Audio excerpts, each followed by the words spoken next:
Hello friend, taxation with VMC में आपका स्वागत है।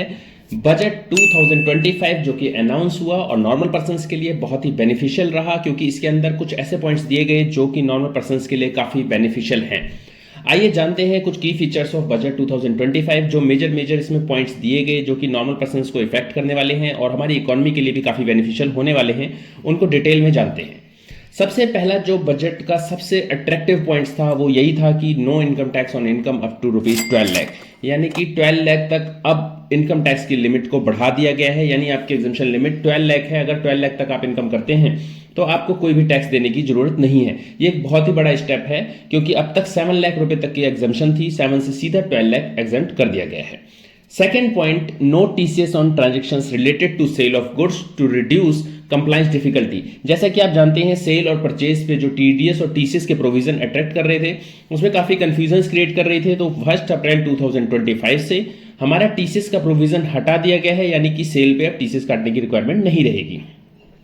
इसके अलावा नेक्स्ट पॉइंट की अगर हम बात करें तो threshold to collect TCS on remittance under LRS increase from ₹7 lakh to 10 lakh. जब हम 7 लाख रुपीज तक का एक्सपेंडिचर करते थे तो उस पर हमारा टीसीएस कटता था, अब उस लिमिट को बढ़ा के 10 लाख रुपीज कर दिया गया है। अगला जो इन्होंने इसमें प्रपोज किया है, presumptive taxation scheme proposed for non residents providing services to non resident, यानी कि नॉन रेजिडेंट्स के लिए भी प्रिजम्पटिव टैक्सेशन को प्रपोज किया गया है, जो कि सर्विसेज प्रोवाइड कर रहे हैं रेजिडेंट के लिए। तो ये भी एक अच्छा पॉइंट है। FM proposes to reduce compliance burden for small charitable trust by increasing registration period from 5 years to 10 years। जो फाइनेंस मिनिस्टर है उन्होंने इतना अच्छा पॉइंट दिया है कि जो हमारे चैरिटेबल ट्रस्ट हैं, जो छोटी छोटी चैरिटेबल ट्रस्ट हैं, उनकी जो रजिस्ट्रेशन पीरियड था उसे 5 ईयर्स से लेकर 10 ईयर कर दिया है, क्योंकि पहले 5 ईयर्स तक अपने को रजिस्ट्रेशन कराना होता था। अब उस लिमिट को बढ़ा के 10 ईयर्स कर दिया है, यानी 10 ईयर्स तक अब छोटे जो चैरिटेबल ट्रस्ट है वो रजिस्ट्रेशन ले सकते हैं। आने वाला है जन विश्वास बिल, जिसके अंदर बहुत सारे जो ऑफेंसेस 100 ऑफेंसेस को कवर किया गया है, जिसको टैकल किया जाएगा। इसके अलावा deduction limit for senior citizen on interest income has been doubled from 50,000 to ₹1 lakh. अभी तक 50,000 का इंटरेस्ट जो इनको एग्जेम्प्ट था सीनियर सिटीजन के लिए, उसकी लिमिट को सीधा डबल करके 1 लाख रुपीज कर दिया। यानी 1 लाख रुपीज तक इंटरेस्ट अगर होगा तो वो उस पर कोई टैक्स नहीं लगेगा और डिडक्शन मान लिया जाएगा। टीडीएस लिमिट जो 194I है, यानी रेंट का जो टीडीएस है, अब तक हम जब रेंट प्रोवाइड करते थे तो हमें चेक करना होता था कि अगर 2,40,000 एनुअली हम रेंट देते हैं, यानी 20,000 के हिसाब से, तो हमें उसके बाद की लिमिट पर टीडीएस काटना पड़ता था। लेकिन उस लिमिट को 6 लाख कर दिया।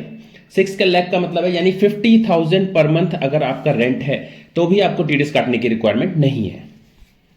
एक अगला जो इन्होंने डिसीजन लिया है वो time limit to file updated return increase to 4 years. जो जैसा कि आप जानते हैं अपडेटेड रिटर्न 2 ईयर्स के लिए हमें अलाउ थी, लेकिन इसकी लिमिट को भी बढ़ा के 4 ईयर्स तक कर दिया, यानी 4 ईयर्स तक आप अपडेटेड रिटर्न को भर सकते हैं। इसके साथ साथ 9 more items added to duty free inputs, no BST on wet blue leather, यानी कि 9 आइटम्स हैं जो ड्यूटी फ्री इनपुट्स कर दिए गए हैं। मतलब ये एक जो अपना इंपोर्ट करते हैं उनके लिए काफी बेनिफिशियल है। और import of 35 additional capital goods for EV battery manufacturing would be exempt. जो इलेक्ट्रिक व्हीकल के लिए बैटरी मैन्युफैक्चरिंग करते हैं उनके लिए 35 जो अगर कैपिटल गुड्स वो इंपोर्ट करते हैं तो उनको भी एग्जाम्प्ट कर दिया गया है। यानी काफ़ी ये प्रमोशन देने के लिए इलेक्ट्रिक व्हीकल्स को ये सारी चीज़ें करी गई हैं।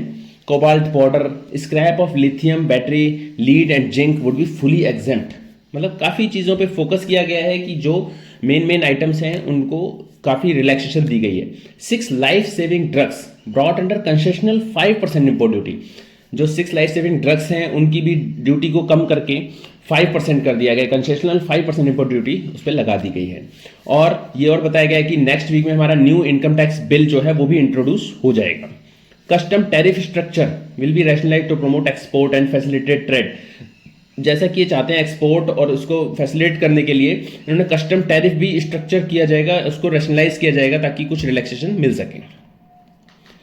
अभी जो इनका बजट में है, revised estimate of physical deficit is 4.8% of GDP की 4.8% एस्टिमेट कर रहे हैं।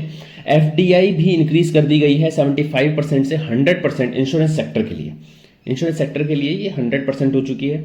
A nuclear energy mission for R&D on small modular reactor will be set up with N outlay of ₹20,000 crore 20,000 crore का इसके लिए बजट दिया गया है न्यूक्लियर एनर्जी मिशन के लिए, R&D करने के लिए उसके बेसिस पे। Finance minister propose to develop 50 tourist destination sites in the country in partnership with states के साथ मिलके 50 टूरिस्ट डेस्टिनेशन बनाए जाएंगे, डेवलप करे जाएंगे, जो कि हमें काफ़ी इनकम प्रोवाइड करेंगे अपनी कंट्री के लिए। 75,000 seats to be created in the next 5 years in medical college. Medical colleges में 75,000 सीट्स एक्स्ट्रा बनाई जाएंगी 5 साल के अंदर अंदर। The government will establish a ₹1 lakh crore urban challenge fund to develop cities as growth hub and enhance water and sanitization structure. यानी कि हर चीज़ पे ध्यान दिया गया है और हर जगह के लिए अमाउंट भी एलोकेट किया गया है ताकि उस पर ध्यान दिया जाए और कैसे इंडिया की ग्रोथ को बढ़ाया जाए। इन्वेस्टमेंट एंड टर्नओवर लिमिट जो MSME के लिए वो भी एनहेंस कर दी है 2.5 and 2 times respectively investment and turnover limit के लिए। Developing at least 100 GW nuclear capacity by 2047 is essential. FM allocates ₹60,000 crore for the marine sector with a special focus on Andaman and Lakshadweep।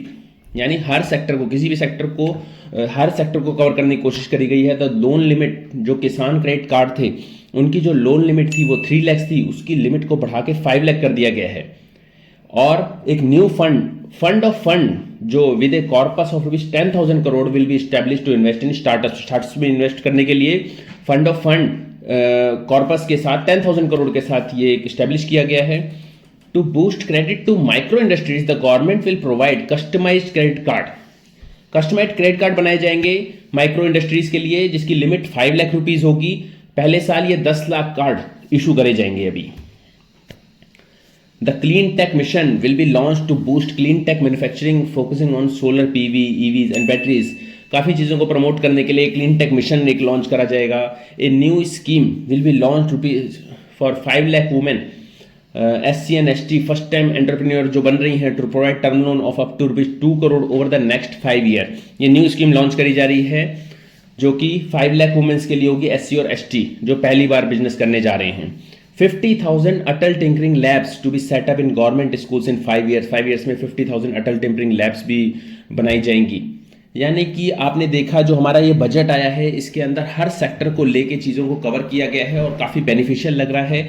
Normal persons को तो benefit वैसे भी हो गया जो उनकी टैक्सेबल लिमिट जो इंक्रीज कर दी गई है, और उसके साथ साथ कई जगह इन्वेस्टमेंट और EVs को प्रमोट करने के लिए, एक्सपोर्ट को प्रमोट करने के लिए भी बहुत सारी चीज़ें करी गई हैं। तो ओवरऑल ये जो बजट है हमारा बहुत ही अच्छा बजट है। और ये जो स्लाइड है इसका भी आपको हम लिंक डिस्क्रिप्शन में दे देंगे, आपको PDF प्रोवाइड हो जाएगी। एंड जो कि ये की फीचर्स थे जो मैंने कवर करने की कोशिश करी इस बजट के अंदर। Thank you.